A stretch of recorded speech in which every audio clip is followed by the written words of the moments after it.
lagi dengan Bagas di channel musik kita. Nah, tadi di awal teman-teman sudah dibuat cuplikannya tentang pohon ini. Nah, pohon ini adalah pohon yang saya tanam 28 hari yang lalu. Karena 28 hari yang lalu saya bikin konten pertama saya ya. Konten pertama saya itu tentang program pohon kimeng. Nah, waktu itu saya punya pohon yang besar, saya potong, saya pangkas, dan hasil pangkasannya itu saya tanam di sini. Nah, mungkin teman-teman yang baru bergabung belum tahu tentang pohon ini, mungkin bisa dicek dulu, nanti bakal saya share ya rekomendasi di atas. Nah, ini adalah pohon yang saya lakukan stek batang. Nah, hari ini teman-teman rencananya saya akan memberikan laporan kepada teman-teman semua sesuai dengan janji saya kemarin, kalau saya akan membuat video berkelanjutan dan akan memberikan informasi terkait perkembangan dari pohon yang saya tanam. Nah, maka dari itu teman-teman semua yang bergabung silahkan subscribe, karena channel kita ini adalah channel yang berkelanjutan. Dan untuk teman-teman yang lain harap tetap stay di channel bonsai kita, karena saya akan berbagi cerita tentang pengalaman saya dalam membuat pohon bonsai. Jangan kemana-mana, tetap di bonsai kita.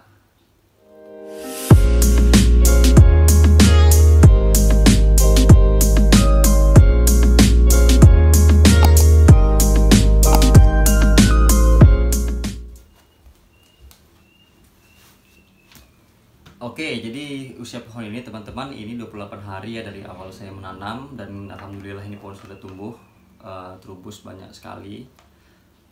Dan ini rencananya bakal saya lakukan proses awal dari saya melakukan stek.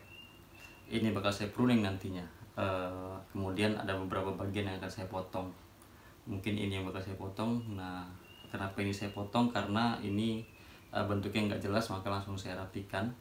Di usia 28 hari sudah keluar terubus seperti ini, maka ini pohon sudah dapat saya pastikan dia sudah keluar akar, maka saya rasa ini aman ketika ingin saya potong. Untuk teman-teman di rumah yang baru saja mulai bonsai seperti saya ini, saya lebih merekomendasikan pada teman-teman ketika ingin membudidaya ataupun ingin melakukan latihan-latihan dalam membonsai seperti membuat program kaki, akar, dan lain sebagainya, ini saya sarankan menggunakan pohon ficus ya, karena pohon ficus ini mudah sekali dalam kita melakukan proses budidaya. Kita melakukan eksperimen dan pembelajaran mengetahui karakter dan simulasi-simulasinya, maka ficus ini saya rekomendasikan. Seperti contohnya ini 28 hari dia sudah subur. Untuk media tanam yang saya gunakan pada waktu itu, saya hanya menggunakan tanah bekas ya, tanah bekas. Jadi saya waktu itu ada pohon yang habis saya repotting, saya ganti media. Jadi saya ini kalau di rumah media-media bekas itu saya simpan teman-teman di satu tempat khusus. Itu saya aduk, saya campur ulang. Nah, itu saya gunakan tanah itu. Dan untuk teman-teman yang baru saja mulai menstek batang kimeng ataupun ficus yang lainnya, ini saya merekomendasikan untuk tidak menggunakan pupuk, baik itu pupuk kompos maupun pupuk yang lainnya. Dia lebih bagus dengan tanah murni aja atau pasir biasa tanpa pupuk, karena ternyata pupuk itu dapat menyebabkan busuk pada akar. Nah, beberapa kali saya mencoba menanam awal stek batang menggunakan pupuk, itu malah busuk ya di bagian bawahnya. Maka dengan media pasir ataupun tanah biasa tanpa pupuk itu lebih aman. Nah, ini adalah bukti dari penanaman saya tanpa pupuk. Nah, mungkin ini kita akan masuk ke proses berikutnya. Saya akan pruning dan nanti baru akan kita potong ya pada bagian-bagian tertentu. Jangan kemana-mana. Untuk yang baru saya bergabung silahkan ditekan tombol subscribe-nya. Kenapa teman-teman harus subscribe channel bonsai kita? Karena bonsai kita ini memberikan informasi berkelanjutan. Seperti contoh pohon ini, pada video yang pertama itu saya membuat video tentang program batang kimeng. Nah, hasil dari saya potong batang kimeng itu, ini ada hasilnya ini.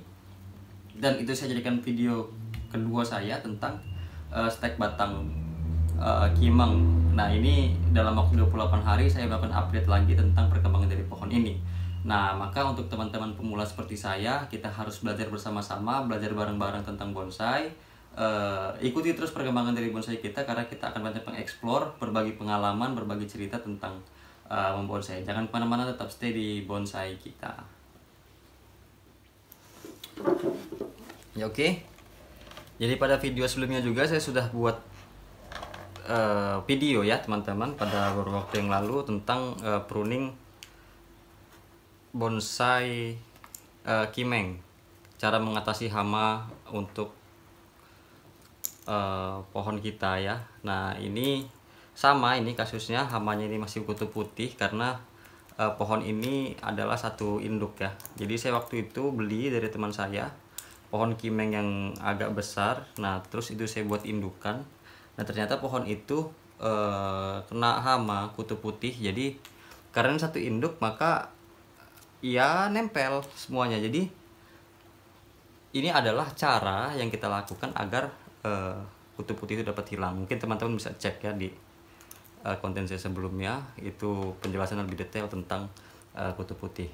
Pada bagian bawah ini dapat teman-teman lihat, ini ada beberapa tanaman yang saya tanam juga nih, sama-sama kimeng.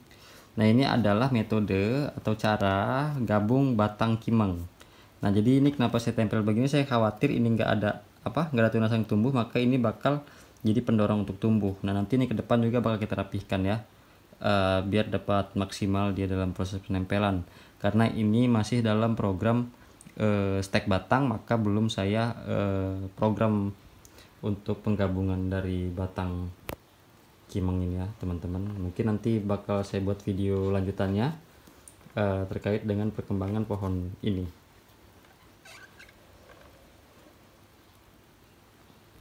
Oke, ini baru saja selesai saya melakukan proses pruning dari bakalan bonsai ini. Nah ini dapat teman-teman lihat, saya tunjukkan lebih dekat. Nah ini pada bagian sini ya, ini ya teman-teman ya, ini sudah mulai tumbuh tunas. Nah ini rencananya batang ini bakal saya potong karena ini nggak jelas. Nah ini kan rencana ini bakal jadi depannya ya, ini ke belakang dia nggak jelas. Nah makanya bakal saya potong bagian ini bakal saya potong biar nanti ada harapan ada tunas tumbuh di sini atau di bagian sini ya. Sebetulnya sudah ada juga dari bagian bawah ini. Nah dari bagian bawah ini nanti kita sisakan biar dia dapat tumbuh ke atas.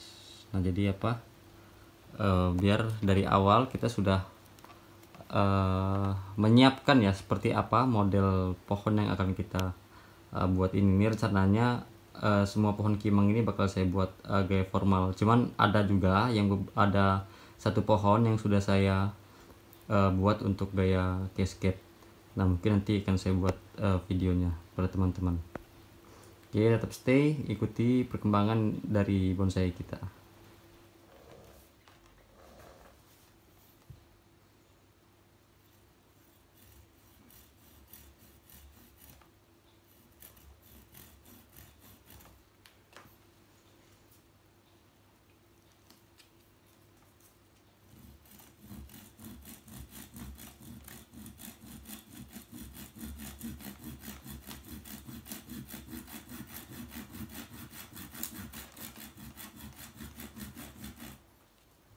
Nah jadi ini kita pakai ini teman-teman, ini bakal saya tanam lagi ya, ini bakal saya stek batang lagi ini.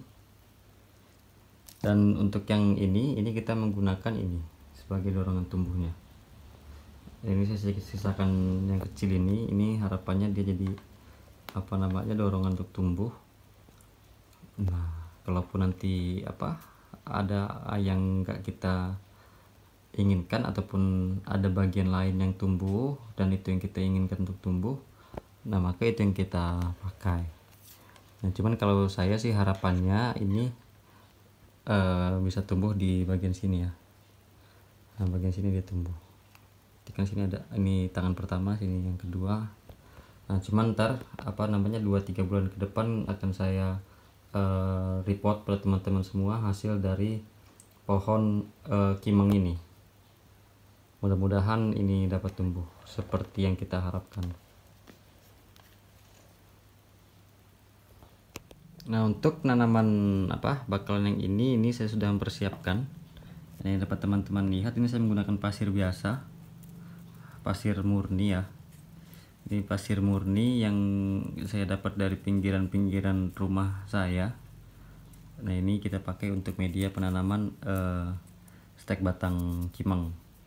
Jadi ini tanpa ini teman-teman, tanpa apa namanya, tanpa pupuk, langsung aja kita tancap. Nah,